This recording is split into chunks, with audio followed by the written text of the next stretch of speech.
Good morning, everybody. This is Chris Hughes.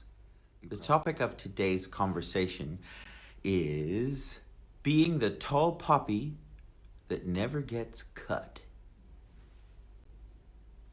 How tall a poppy are you? Now, for everyone out there watching who is not from Australia and New Zealand, this might be a cultural reference that isn't familiar to you.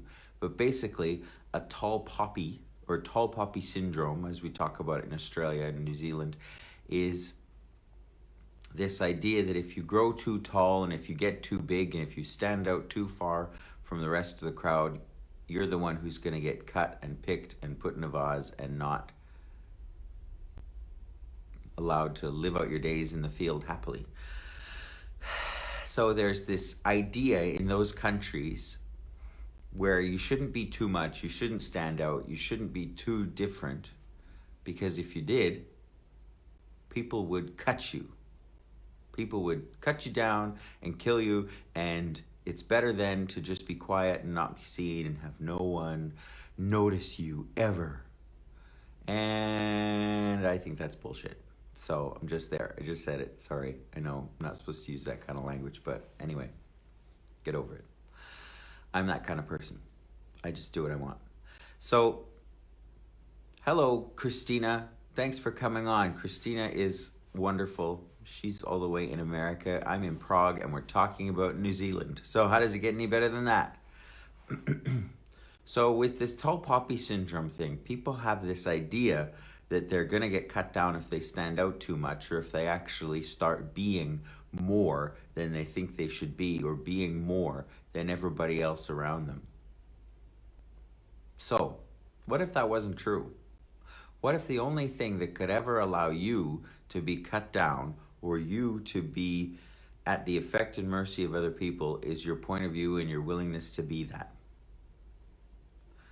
This is basically what I'm talking about here. The only thing that makes you subject to other people and makes it possible for you to ever be hurt or affected by anybody else is your point of view.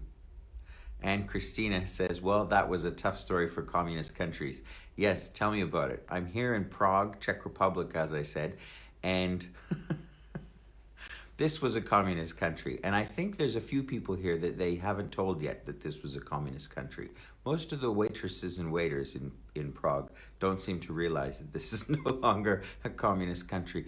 And they certainly haven't told their faces that this is no longer a communist country. So everyone that I've offended with that, just destroy and uncreate all that. Right and wrong, good and bad, pot and pock, all nine shorts, boys and beyonds. It's a beautiful country. I think you'll enjoy it, Christina. I can't recommend enough coming to Prague. It's probably one of the most beautiful, beautiful countries I've ever been to. I haven't had the effect of being so awed by a city since visiting Venice for the first time. Prague is simply beautiful. I mean, you walk around and it's like a candy box. Each different building that you see and each different what do you call that? The front of a building? Yeah, the front of the building. You know, I'm a little tired after the last 3 days of class. Each of them is just like a jewel. It's like a candy box. It's really, really an incredible city. But the thing is with the tall poppy syndrome in these communist countries is the analogy I'd like to use is it's a bit like my cat. See, when we brought my cat home for the first time, Facade, that's it, Christina, Facade. So when we brought my cat home for the first time, we lived in an apartment, and that was as big as its world was. It was as big as that little apartment. That's the whole cat's universe. And then we moved to a house for the first time, and we had a big yard, and we decided, okay, we're going to let this cat outside. So we put the cat out onto the deck for the first time and said, okay, go explore, go play. And he froze. He went, oh my God, oh no. What am I going to do?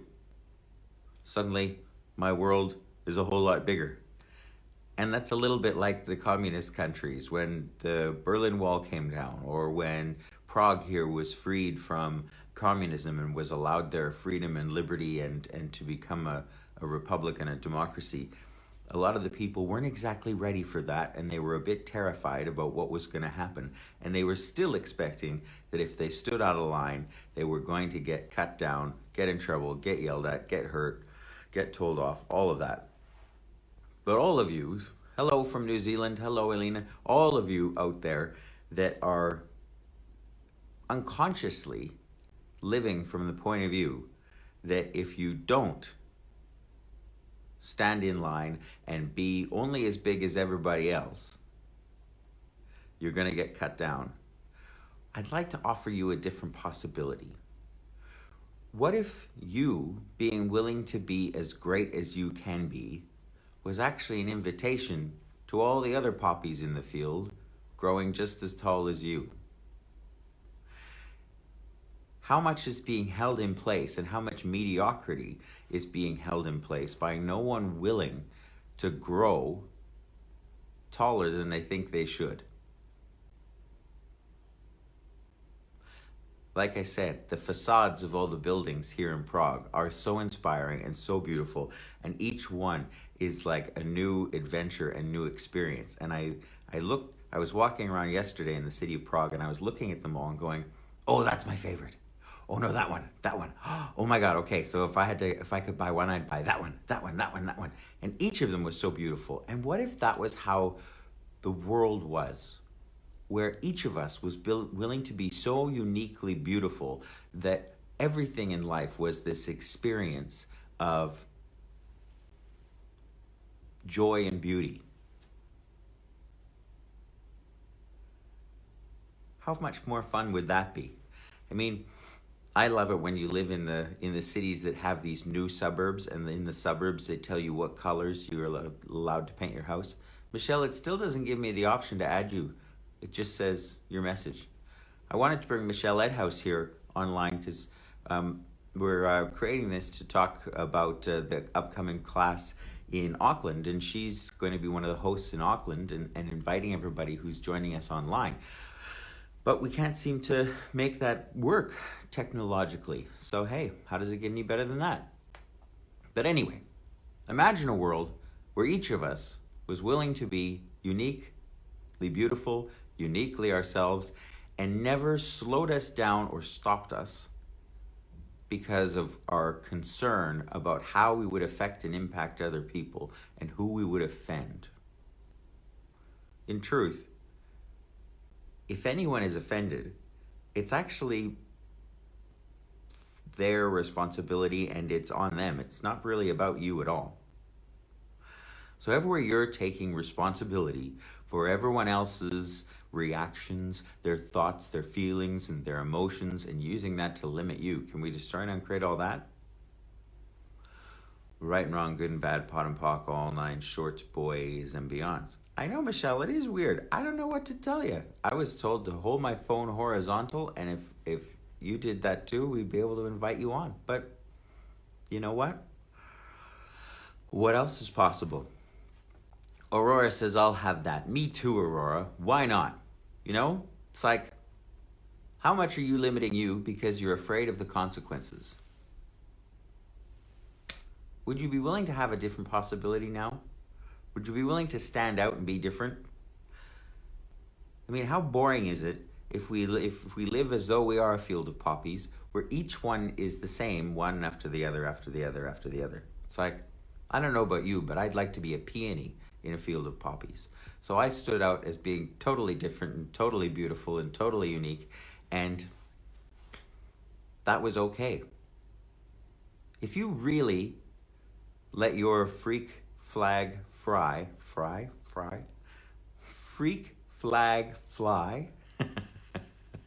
and were as different as you truly be, and even allowed yourself to make mistakes and stumble over words, how much more freedom could there be for you, and how much more allowance could there be?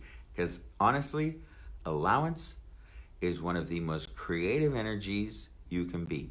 And what's allowance?